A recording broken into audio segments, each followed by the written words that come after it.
This happened not even a month ago. I'm a senior in high school, and I've lived in Nevada my whole life. There's not a whole lot to do here, but one thing my friends and I have always been into is urban exploring.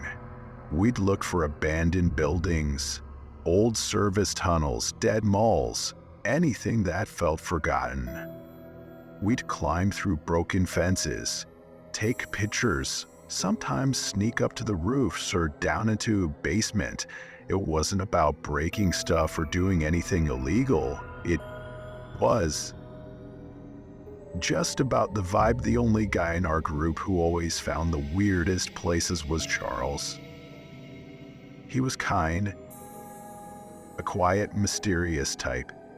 He'd show up with locations none of us had heard of.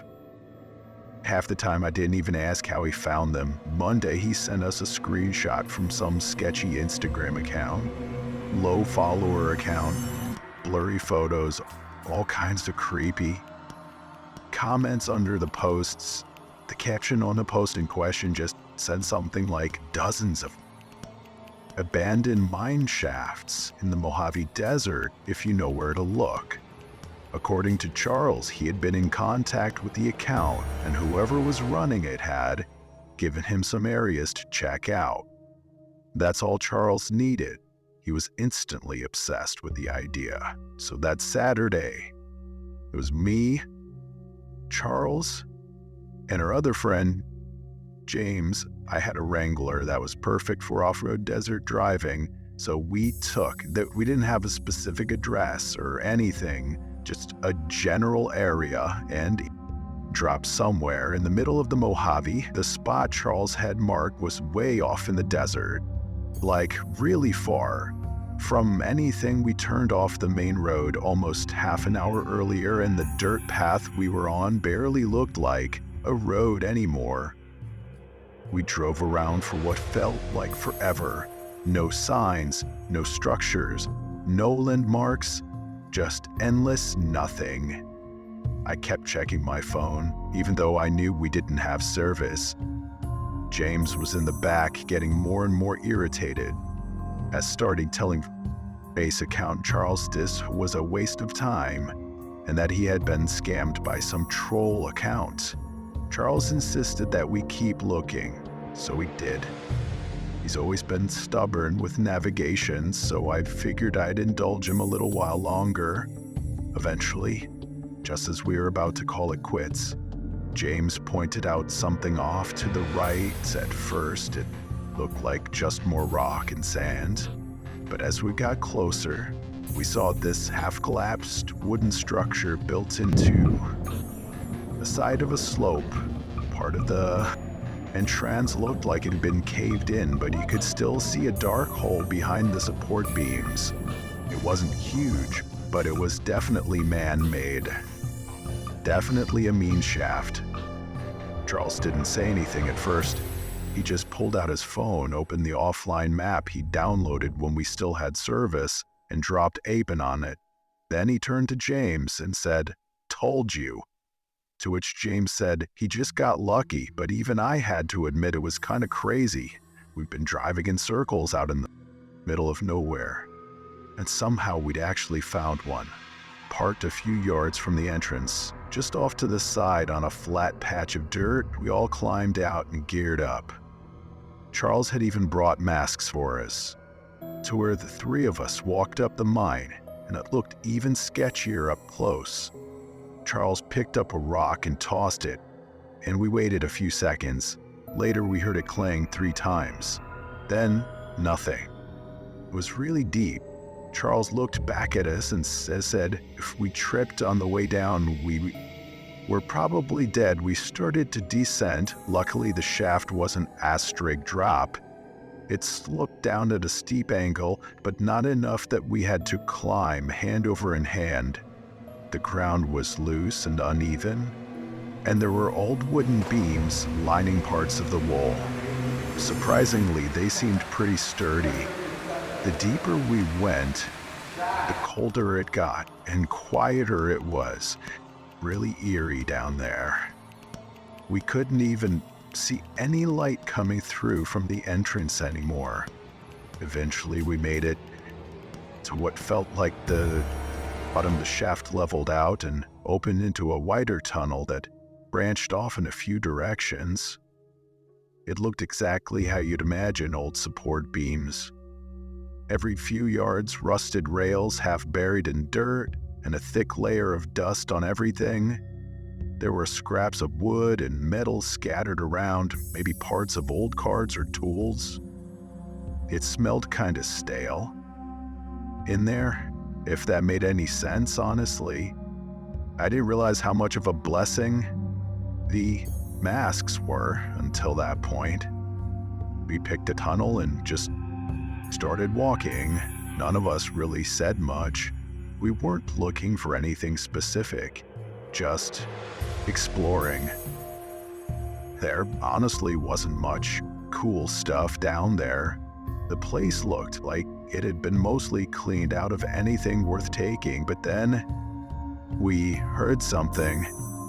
It was faint, somewhere further down the tunnel. It sounded like something being dragged at first.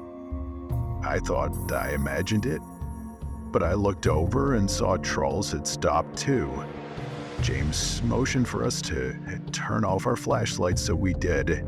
We just stood there in total darkness, listening. The sound came again. It was a sort of scraping sounds, like metal or maybe even wood being dragged along the ground. It was hard to tell with the echo, but it seemed like whoever, it was getting closer. We stood there in the dark for maybe 30 seconds, maybe a full minute. It was hard to tell. The scraping sound kept coming, slowly getting louder. It didn't sound too close to us, but that didn't make it any less terrifying. Then James accidentally flicked his flashlight on and then off again, pointed. To kill him, the scraping stopped, and everything went silent. Then out of nowhere, there was this loud metallic clang from somewhere deep in the tunnel, like whatever was being dragged had just been dropped, and right after that came the most awful, demonic scream I'd ever heard. It barely sounded human. We turned and ran, not even caring about how loud we were being.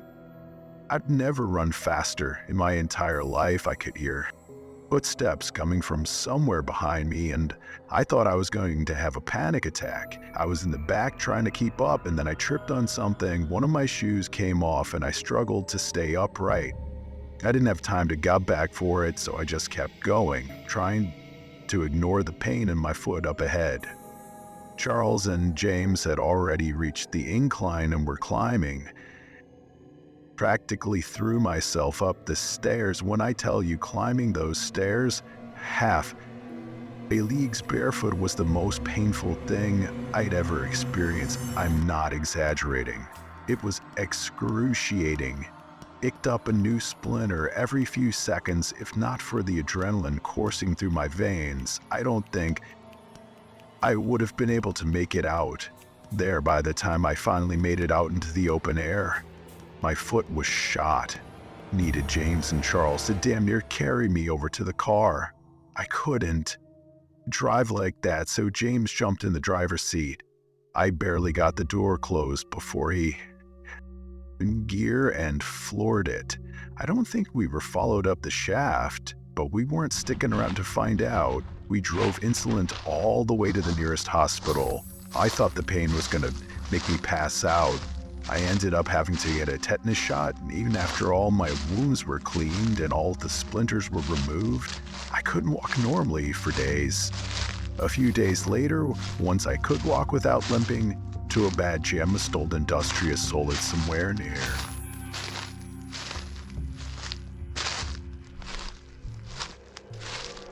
I thought to myself,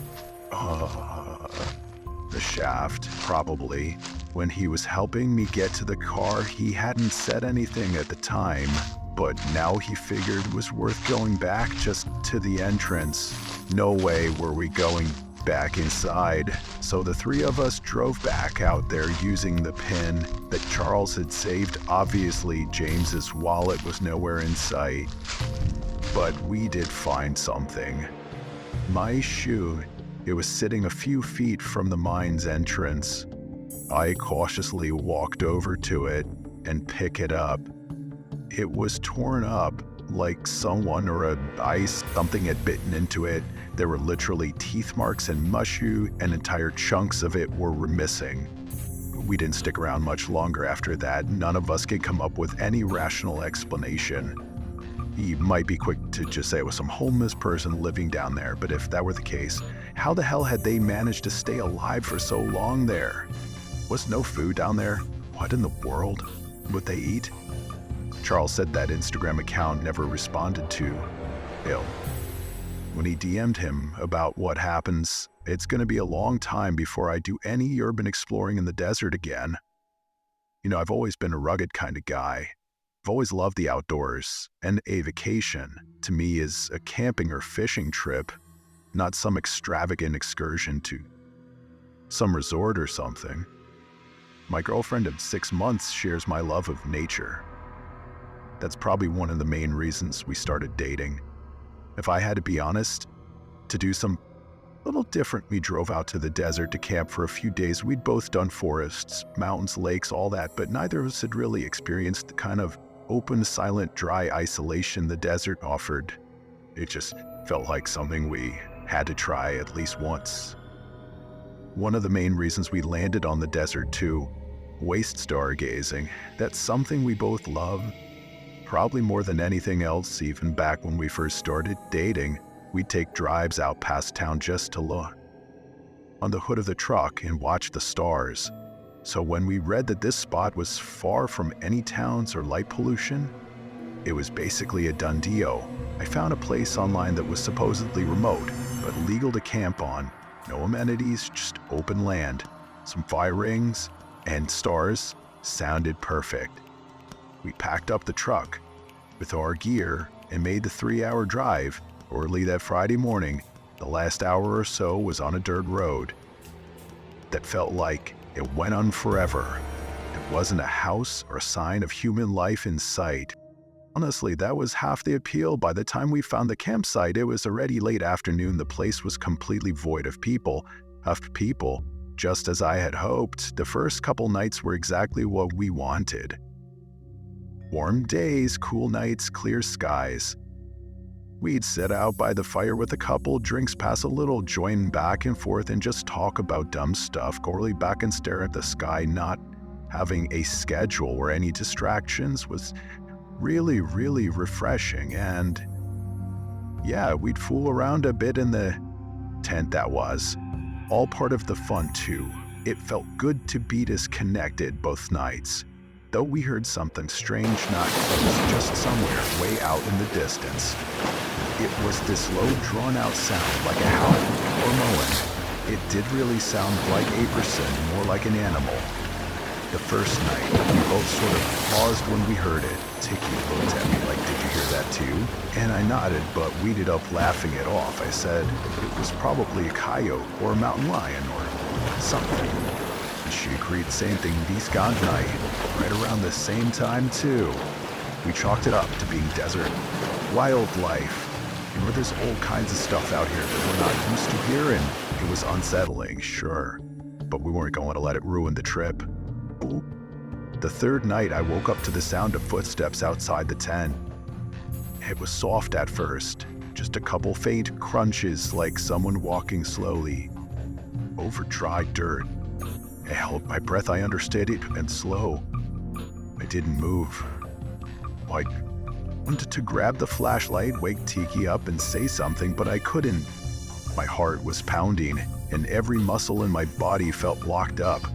Steps didn't go around the tent. They just stopped a few feet away. And for a long time, there was nothing but silence. I stared at the ceiling of the tent, barely blinking, waiting to hear something else. But whoever or whatever it was didn't make another sound. I waited there for God knows how long, praying they'd walk away, but then out of nowhere I heard a flick, that sharp, unmistakable sound of a lighter. A small orange glow appeared through the fabric of the tent, maybe waist-height a few feet off to the side. Whoever was out there held the flame steady for a few seconds, then started waving it around slowly. I didn't move. I just stared at it, trying not to make a sound. And then the flame got bigger, way bigger. It went from a flicker to a glow, like they'd lit something. A torch may Bethan without warning the person. It dropped. Whatever they were holding, I heard it hit the dirt with a dull thump, and a second later, the sight of the tent lit up. The heat came fast, way faster than I expected, and within seconds the fire started spreading. That's what finally snapped me out of my haze. I woke Tiki up and she immediately realized what was happening. We scrambled. No time to think. We started tossing our stuff out of the tent and under the dirt. I'm not even sure we got everything. We sprinted out of the tent while the fire spread. Tiki grabbed one of her water jugs and dumped it on the fire while I tried stomping out anything that had caught on fire. Eventually, we got it under control. Half the tent was completely ruined. I grabbed the flashlight and started scanning the area around the tent, looking for the person who had just tried to kill us, but there was no one. At least no one I could see. Tiki started packing up our stuff, and I quickly followed suit. We started walking what we thought was a paved direction of the truck. There weren't any landmarks and it was dark, so we were practically guessing after a few minutes. It became clear we were turned around. At some point, maybe 10 minutes into walking, I heard it again, that same distant scream we'd heard the first 2 nights only. This time it didn't stop. It kept going, like an animal was in constant pain. And then another scream started. From somewhere low, and then another. On the way, we're all coming from behind us, but it was clear that there were multiple things out there. I didn't say anything. I just grabbed Tiki's arm and started moving. Faster by some miracle, we actually found the truck. We practically threw all of our stuff into it, and I drove off as fast as I could. I couldn't go too fast though. The road was rough, and without any light besides my high beams, it felt like every dip and bend could flip us. After what felt like forever, we finally hit a main road. It didn't stop speeding until I saw again. Tiki was holding it together, but I could tell she wanted to cry, and I was doing a really bad job of consoling her. We did call the police to report everything that happened. All I can think about all this is how, if I weren't such a light sleeper, my girlfriend and I could have been murdered that night in the middle of the desert. This is important context for what I'm about to tell you, so I'm going to start little. There have always been a little suspicious of my mom's past. Suspicious isn't exactly the right word, but I can't think of a better one. She was born in Mexico and spent her childhood there, before moving to the States alone. Tober since an undergrad degree. The rest is history. She found work, met my dad, and has lived in America ever since. I don't really know a lot about her life before America, and there's a part of me that thinks that's by design.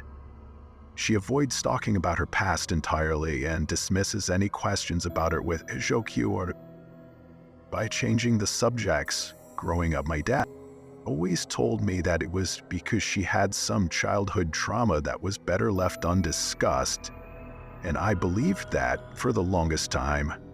Emian, why wouldn't I? But as I grew older, I started getting more and more curious, and would often marvel at how skilled my mom was at dodging those kinds of questions at family gatherings and whatnot. Here's what I do know. She lived in a border town somewhere in northern Mexico along the Texas border. It doesn't have the best reputation being a border town, and all the closest I've ever gotten to knowing anything about her, perhaps as a joke that she told a few times when I was younger.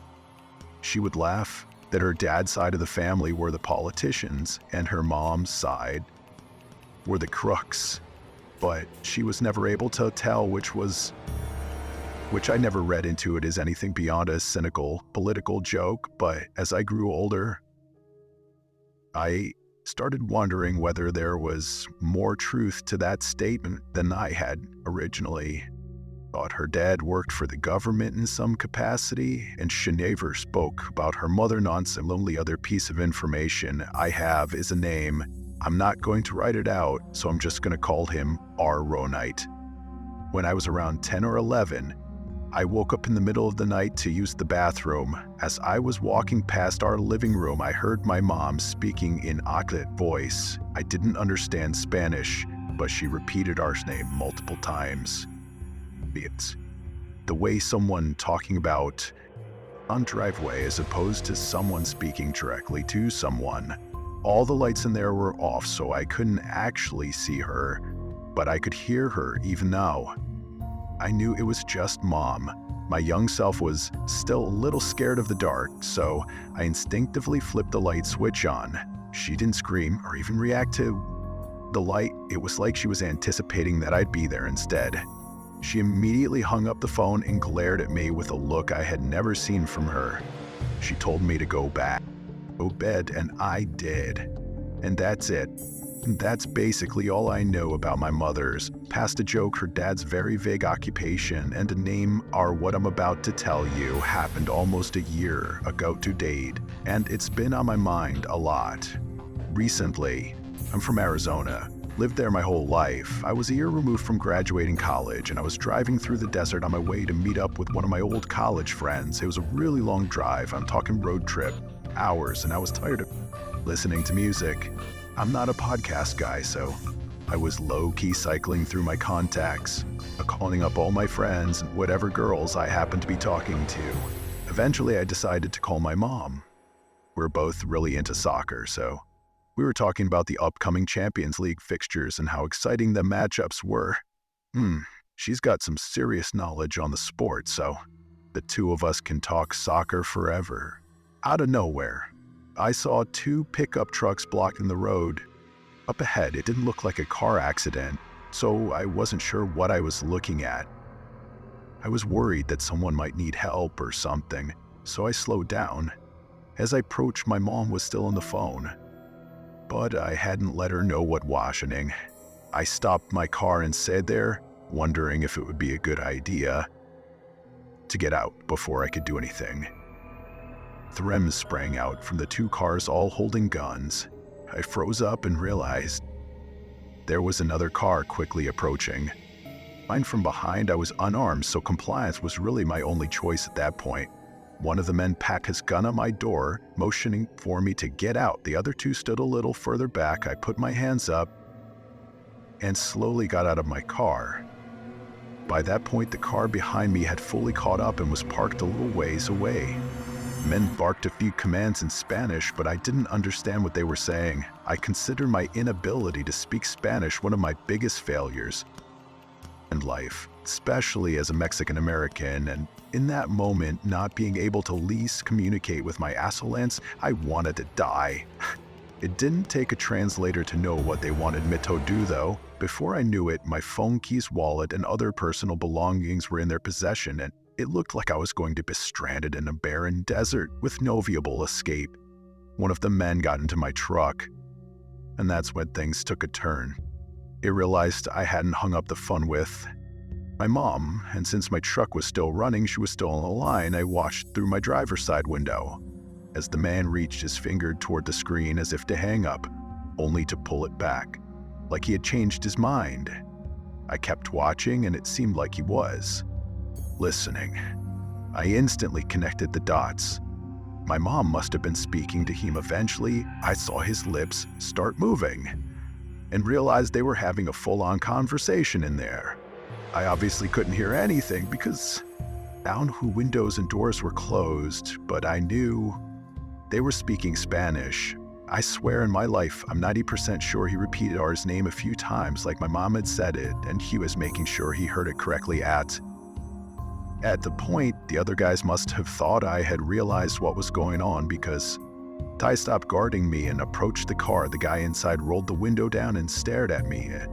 As he spoke to the other two men after he finished talking, all three of them turned and stared at me as if sizing me up. The conversation didn't last long after that. They hung up the phone and walked back over to Matthew, handed me all my stuff back, including my car keys. The only thing they took was the cash in my wallet.